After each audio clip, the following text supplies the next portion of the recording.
Good morning and welcome to Steve's Backyard Food. This morning I'm giving you a view of my backyard. It's a beautiful morning. You can hear my wife's noisemakers and ting-tings going.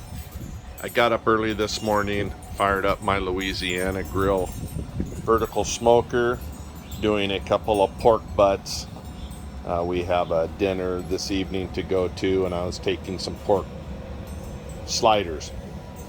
Running at 270 right now. When I first got up this morning, got the smoker going and had a power board glitch. Came out after the first hour or so, and the smoker had shut itself off. So I fired up my trusty little Traeger here next to it to keep the pork butts going and worked with customer service, and got my Louisiana grill back up and running after a reset. So we'll close that up. The pork butts are looking good.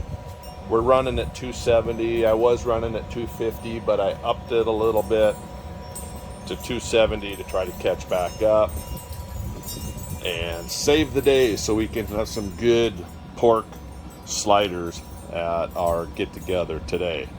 Fortunately for me, and everybody else probably, I have my Traeger still here, which I use, and was able to put the pork butts in there to keep them going. But now that I have this back going, much rather cook in the new Black Label. So everything's running great now. We'll let these pork butts go for a while and come back maybe in another hour and a half, and we'll check and see how they're progressing. Alright, it's been a little over an hour. I'm back out here at the smoker checking on the pork butts. We're running steady at 270. Let's open this guy up and see how they're doing. Oh yeah, they're looking really good. Getting a nice bark going. I think what I'm going to do, we're starting to get a little dryness on there. I'm going to get my spritz bottle here of my apple cider vinegar, and we'll just give these all a really good spritzing. Get a nice coating to keep the surface nice and moist. You can hear that sizzling away. Yeah, we're running really good. Look at that nice bark. We're going to have some really nice pulled pork sliders out of these. And a good coating. There we go.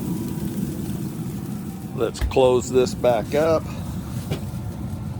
And we'll let them run for about another hour or so. Missed the latch. Run them. See, we drop some temperature there. It'll bounce right back right away. And we'll just check back in about another hour and a half, and see how we're doing. Should be about close by then to get these into pans and foil wrapped and ready to finish off. Alright, it's been an hour and a half checking on the pork butts. They're ready to wrap and get closed up. I did put a probe in there to check the temperature, and we're running at 155 right now, which is perfect. I'll get them wrapped and get them back in here, and we're looking to get them to a temperature of about 195 to 205. Alright, I'm back out here checking the pork butts in the vertical smoker. We're running at 275 degrees. I did put a probe in, and it's running at 169 right now in the smoker.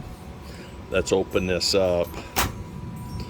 As you can see, I got them in pans, wrapped up in tin foil, kind of giving them a little bit of a steaming thing so that they will get done. We have enough bark built up on them.